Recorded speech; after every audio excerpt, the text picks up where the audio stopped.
मैं शुक्रिया अदा करना चाहूँगा, धन्यवाद देना चाहूँगा कि आपने मुझे इस योग्य समझा, अपने बीच उसको ले आए।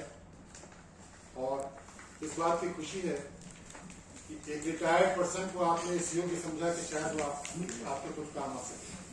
होता यह है कि सरकारी विभाग में जब कोई व्यक्ति अपनी आयु पूरी कर लेता है तो सरकार ये समझती है कि हमारे किसी योग्य नहीं और उसको बाहर कर देती है। लेकिन बाहर आने के बाद में भी उसकी ऊर्जा और उसके अंदर जो अनुभव है वो इतनी उसके अंदर बेचैनी होती है कि वो ये चाहता है कि हमारी ऊर्जा और हमारे अनुभव लोगों तक पहुंचे, इसलिए वो तलाश करता रहता है।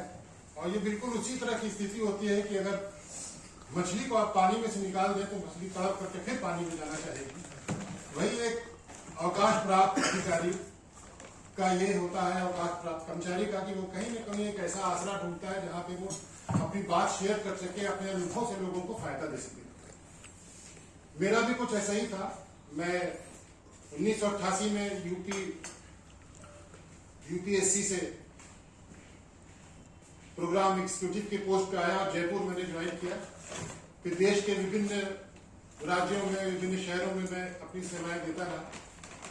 जहां से मैं IBPS Indian broadcasting programme services में डायरेक्टर के पद से ऑल इंडिया रेडियो गोरखपुर से मैं अवकाश प्राप्त हुआ। मैं 30 साल तक मैंने मीडिया में जो किया है, बड़ी खुशी की बात है कि 30 साल के बाद आज मुझे फिर वही करने का अवसर मिल रहा है।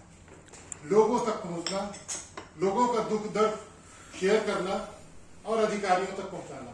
और आज भी अनिल यादव जी और आप सब लोगों का मैं शुक्रगुजार हूं कि फिर मुझे वो संगठन मिला कि मैं लोगों के बीच पहुंचूं, उनका दुख दर्द लूं, उनकी जो कठिनाइयां हैं वो लूं और फिर मैं उच्च अधिकारियों तक पहुंचाऊं और उच्च अधिकारियों से या जो समाज के जो प्रबुद्ध लोग हैं उनसे जो हमको फीडबैक मिले वो हम लोगों तक पहुंचे हैं। देखिए, सारी सृष्टि का जो निर्माण हुआ है, जब सृष्टि बनाई गई तो जीव जंतु मनुष्य सबको अधिकार दिया गया। इस सृष्टि का निर्माण बिना अधिकार के हुआ ही नहीं। जो सबसे पहला जीव था उसको भी खाने पीने रहने सांस लेने का अधिकार हुआ। धीरे धीरे सामाजिक विकास होता गया, लोगों को हर तरह के अधिकार मिले, जीने का अधिकार, खाने का अधिकार, रहने का अधिकार, धर्म का अधिकार। फिर वही चीज है, जब और समाज ने विकास किया तो जब देश के कानून बने अलग अलग देशों में, वहां भी इस बात को रखा गया कि देश का प्रत्येक नागरिक जो कहीं पे रहता हो, किसी भी क्षेत्र का हो, किसी भी समाज का हो, उसको जीने का पूरा अधिकार दिया जाए। और ये मानव अधिकार जो संस्था है वो अंतरराष्ट्रीय संस्था बन करके पूरे विश्व में अपना काम कर रही है। जहां तक रहा इस संस्था में लोगों का आना, उसके बाद धीरे धीरे बढ़ना, तो एक शेर में आप लोग को सुनाऊं। मैं अकेला ही चला था जानिबे मंजिल मगर, मैं अकेला ही चला था जानिबे मंजिल मगर, लोग आते गए और कारवां बनता गया। तो यही संगठन है और इसी संगठन से ही हम सारे कष्ट लोगों के दूर कर सकते हैं। जब मनुष्य जीवन की कल्पना करता है तो बिना संवाद, बिना कम्युनिकेशन के ये संभव नहीं है। कम्युनिकेशन और संवाद ही एक जीवन है। इसको आप ऐसे समझ लीजिए, जब बच्चे का जन्म होता है तो वो रोता है, उसका कम्युनिकेशन शुरू हो गया, उसका संवाद शुरू हो गया। माँ, उसके घर वाले समझ जाते हैं कि रो करके उसने बता दिया कि हम इस दुनिया में आ गए, वहीं से उसका अधिकार शुरू हो गया।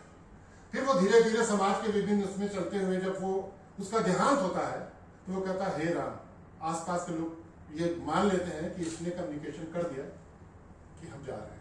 तो पूरा जीवन आप उठा करके देख लीजिए कि बिना संवाद के, बिना कम्युनिकेशन के, बिना संप्रेषण के संभव ही नहीं है। एक दिन आप बिना संप्रेषण के ना समाज में रह सकते, ना अपने घर में रह सकते, ना देश में रह सकते।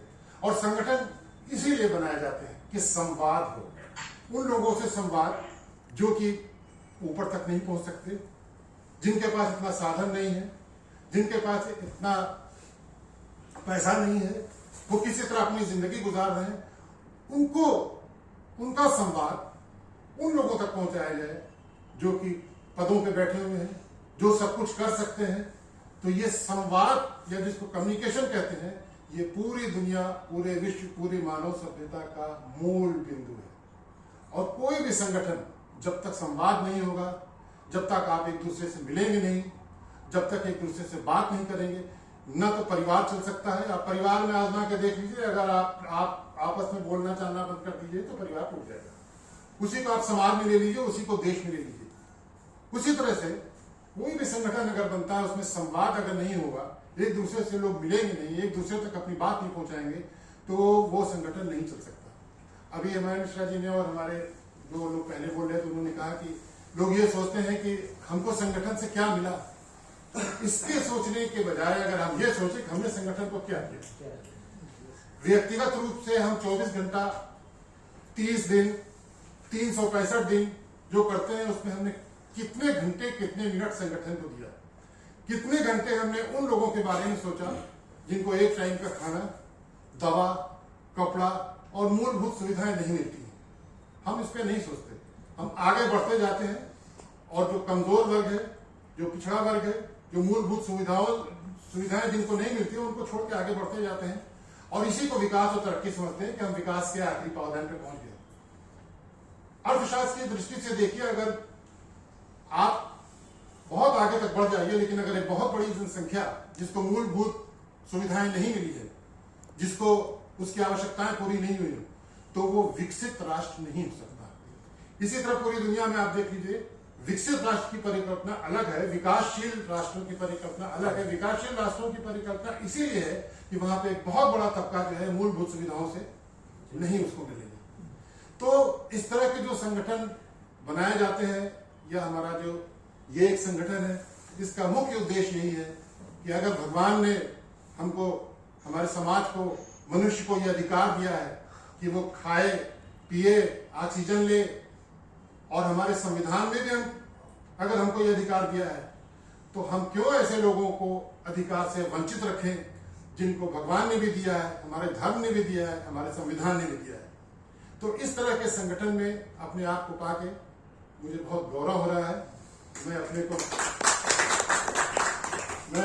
बहुत बाइज्जत महसूस कर रहा हूं कि आप लोगों ने यह स्थान मुझको दिया, और मैं खुद भी चाहूंगा कि मेरा जो 30 साल का अनुभव है उसको मैं आप लोगों से शेयर करूं। जितना मेरे पास है मैं आपको दूं, जहां तक लेने का मेरा कोई विचार नहीं। मैं तो चाहता हूं कि अपना अनुभव आपको दूं, और आपका प्यार, आपका प्रेम, आपकी दुआएं, बस यही मुझको चाहिए। जहां तक रहा मेरे परिवार का सवाल, मेरा परिवार भारत की स्वतंत्रता संग्राम सेनानी का अग्रणी परिवार रहा है। चौरी चौरा जो कांड हुआ था, उसमें मेरे दादाजी ने भाग लिया था, वो जेल भी गए थे।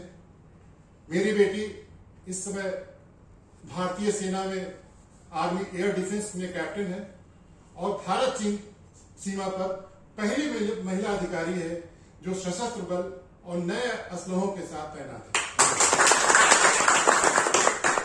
उस पर एक फिल्म भी बन रही है नारी शक्ति पे।